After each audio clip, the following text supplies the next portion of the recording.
What is the creeper? That's what everyone wants to know. It's an enigma that has plagued society for thousands of years. Well, at least a couple of decades. So far, it's evaded definition and categorization. Maybe, rather than to look at the creeper in its entirety, we can look to define parts of it to get a clearer picture of what it is. A good first step to define this monster is to categorize it as a living creature or a dead entity. Are there clues in the movie that help us determine whether it's living or dead? There always are. Let's go have a look.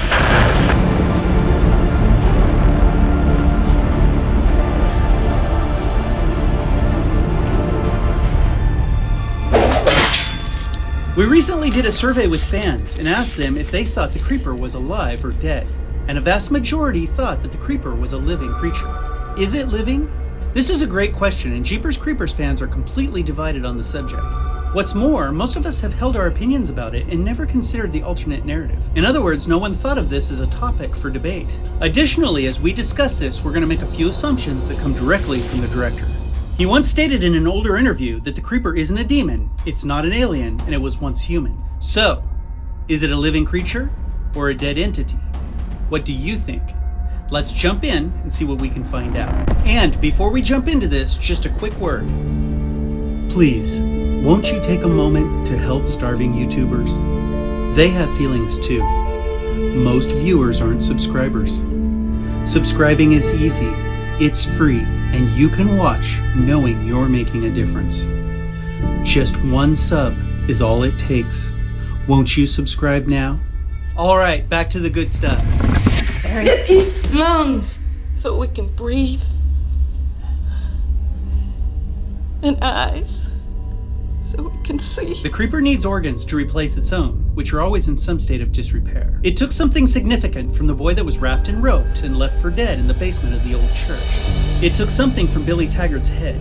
It confiscated a prisoner's limbs to replace its own when Trish executed a hit and run in front of the cat lady's house. This harvest of parts from organ donors would seem to indicate that the creeper is living. It must need organs to survive, which is indicative of an organism. We don't know how it can replace its own failing organs with those of the donor. And yet we're told this is the case, and we even see it replace its own head in Jeepers Creepers 2, after losing one of Derry's eyes and a section of its head that used to belong to Billy. What other indications do we have that it's living? It has an essence, or let's call it a soul. We see the creeper whistling while it works. It seems to enjoy what it's doing, at least sometimes. It smiled at Trish and Derry when it came to the porch door, holding the cat lady. It also has a pretty steady supply of anger. When it attacked the sheriffs, it had animus for Tashtaggo. It was also pretty angry at the end of day 22 when it had discovered that Galen and Tashtaggo knew what it was. When it attacked the bus, it seemed to have a playful quality about it. Maybe this was a byproduct of having fed on little Billy. Nevertheless, it does seem to have emotion, feelings, wants, and needs. We know that it needs to feed, but it also enjoys the hunt. It gets a joyful reward from scaring victims, taking the place of scarecrows, and just causing havoc in general. It jumps over cars and runs people off the road. Yes, it has to scare to cause fear in order to know who it wants and what from them it wants to take. But it does seem to enjoy the process, and it has a deeper connection to its victim. I'm a part of it, and it's a part of me. Because this connection happens after victims are dead, it must be a spiritual connection. Is this an indication of life? A spirit is a definitive indication of life. But back to the body.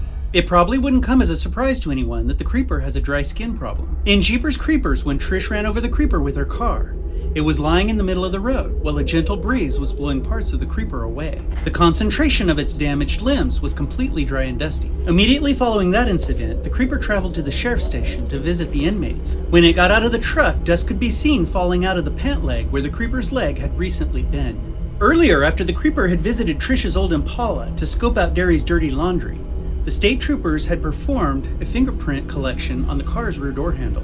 As the test results came back, the state troopers were informed that it was dead skin, long dead. We have another example of the condition of the creeper's internals. When Tashtaggo jumped up onto the machine gun and fired many rounds through the creeper, not only was it completely unaffected, but ash and dust flew out of its back with each shot. So the creeper's skin and internal composition wouldn't be considered healthy by our own standards. But does that tell us anything about its status of living? It certainly is an indication that its skin and maybe some of its flesh and muscle aren't alive. There are many of us with varying degrees of dry skin, but there are no known living creatures with ash and dust falling out of open wounds. But there's more. The creeper's body isn't all that important to its survival. Let me explain. In Jeepers Creepers 2, Jack sends a homemade harpoon into the creeper's body twice.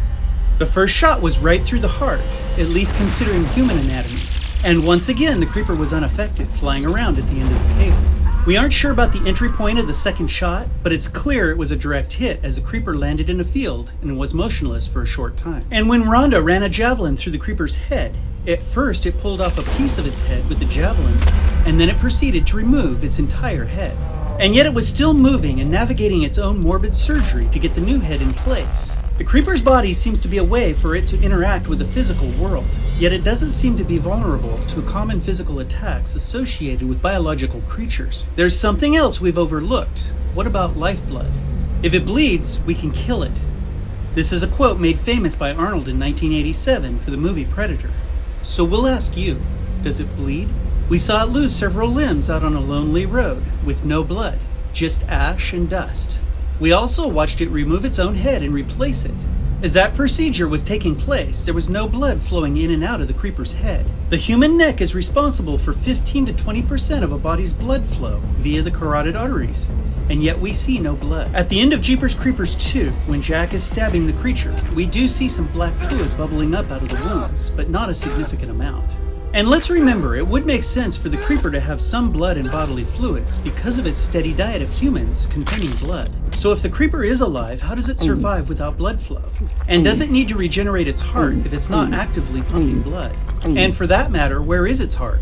And what about its organs? Do the organs it consumes operate as normal organs? After all, it was once human. What does the fact that it was originally human tell us? It defines its structure. It originally had a heart, and blood flowed through its veins at one time. It was vulnerable to bodily attacks, such as machine gun fire and blunt force trauma delivered via vehicular assault. Not only that, there would not have been regeneration. A human wouldn't have benefited from cannibalism for instant regeneration, or indefinite regeneration. And if something is defined as having once been human, that tells us that it's no longer human. So what do we do with all of this? We propose a theory.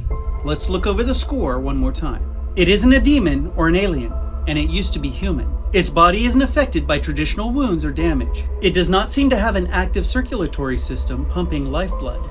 Its limbs are comprised of more dry matter than wet tissue. It's eternal, and it must cannibalize the human population to maintain its form through regeneration. There's one more factor to examine. We must look at its limitations. It can only feed for 23 days every 23 years. It lives by a set of limitations imposed by something. Some would suggest those limitations are set in place by a small parasitic creature attached to the back of the creeper's head. But that theory prompts other questions. A parasite would attach itself to a body, and in theory, because it's a completely separate organism, wouldn't affect the appearance of the host body. In other words, that same parasite could attach itself to the back of a woman's head and look like a woman with a parasite. And why would it stay attached to the creeper? Why regenerate? Why not simply move to another human? Additionally, this theory wouldn't explain the wings, the talons, and the feeding limitations put on this creature. But the limitations do show a clear hierarchy of control. Something controls the creeper. I'm warning it has to go back into the earth, into the ground for 23 more years. And it doesn't matter if we're hiding on this bus or if we're hiding under our beds. It'll find us.